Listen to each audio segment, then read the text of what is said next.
Ito nga pala ang Vivo G2 5G, ang kauna-unahang G-series smartphone ni Vivo. Kung gusto nyo malaman ang price nito, make sure na panoorin nyo ang buong video.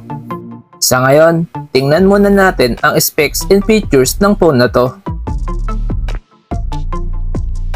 Meron itong 6.56-inch IPS LCD display with 720 by 1612 pixel resolution.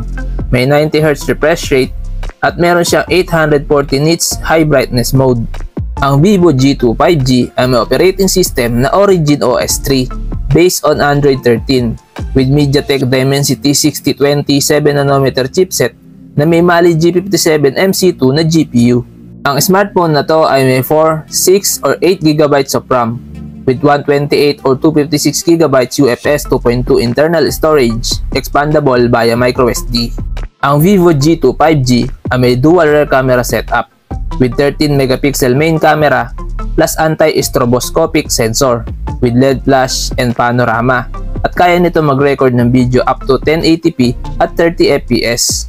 Sa kanya namang selfie camera, meron siyang 5 megapixel wide camera.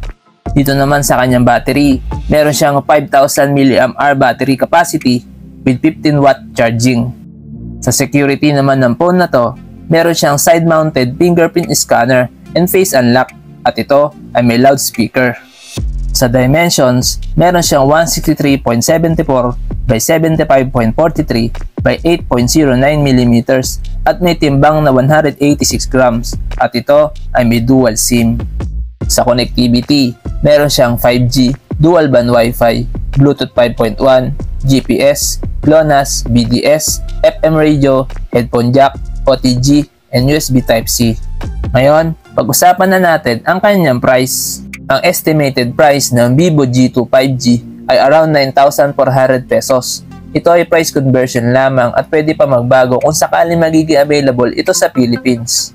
Ano sa tingin nyo guys? Sulit ba ang Vivo G2 5G? Please comment down below.